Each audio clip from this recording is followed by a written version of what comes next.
آج ہم بات کریں گے ایک ایسے میراکل کی جو ہر انسان کی اصلی شروعات ہے، مطلب وہ کیسے بورن ہوا اور اس کی زندگی کیسے شروع ہوئی۔ قرآنی آیت اور سائنٹیفک ریسرچ سے بہت سالوں کا ڈیفرنس ہے۔ قرآن کی آیت 7 سینچری میں فلی ڈسکرائب کی ہے اور سائنس نے 20 سینچری میں ریکگنائز کی ہے۔ قرآن سے پہلے اتنی ڈیٹیلز میں پرفیکٹلی کسی بھی انسان کو نالج نہیں تھا۔ سورہ مؤمنون قرآن کی سورہ نمبر 23 اور آیت نمبر 12، 13 اور 14، ان 3 آیت میں اللہ نے ڈیٹیلز میں بتایا ہے کہ اللہ نے انسان کو کیسے کریٹ کیا۔ آیت نمبر 12 میں اللہ نے کہا انسان کو کلے سے پیدا کیا، اور آیت نمبر 13 میں نطفہ کہا۔ نطفہ کا مطلب سپرم اور ایگ کا ملنا۔ سائنس میں ہیومن ڈیولپمنٹ سپرم کے ذریعے ایگ کی فرٹیلائزیشن کے ساتھ شروع ہوتی ہے۔ یہ یوٹرس میں امپلانٹ ہوتا ہے جو قرآن نے قراری مکین کہا ہے۔ پھر نطفہ کو علاقہ بنایا۔ سائنس میں ایمبریوبلاسٹوسس سٹیج میں یوٹرس کی اینڈومیٹریم سے چپک جاتا ہے۔ امپلانٹیشن کی پروسیس میں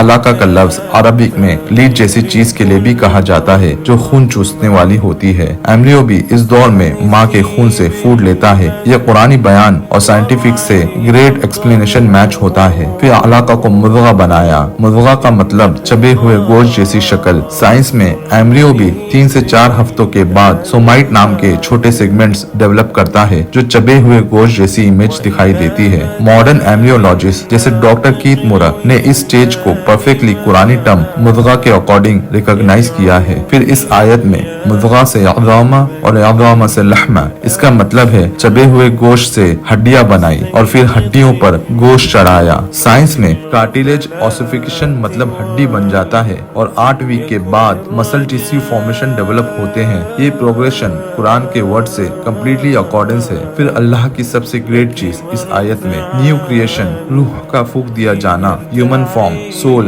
بیونڈ سائنسز ڈومین۔ یہ وہ وقت ہوتا ہے جب انسان کی زندگی روح کے ذریعے کمپلیٹلی ہوتی ہے۔ سائنس اس سٹیج تک بایولوجیکل زندگی کو ریکگنائز کرتا ہے، لیکن روح کے میٹافزیکل کانسیپٹ ہے جسے سائنس ایکسپلین نہیں کر سکتا۔ یہ صرف قرآن اور حدیث کے ذریعے سمجھا جا سکتا ہے۔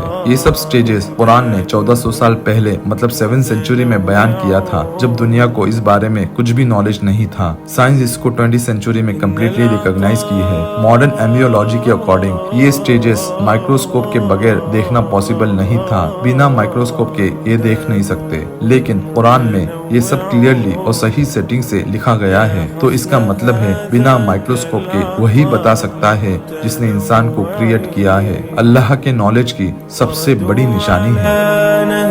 وَلَقَدْ خَلَقْنَا الْإِنسَانَ مِنْ سُلَالَةٍ مِّن طِينٍ ثُمَّ جَعَلْنَاهُ نُطْفَةً فِي قَرَارٍ مَّكِينٍ ثُمَّ خَلَقْنَا النُّطْفَةَ عَلَقَةً فَخَلَقْنَا الْعَلَقَةَ مُضْغَةً فَخَلَقْنَا الْمُضْغَةَ عِظَامًا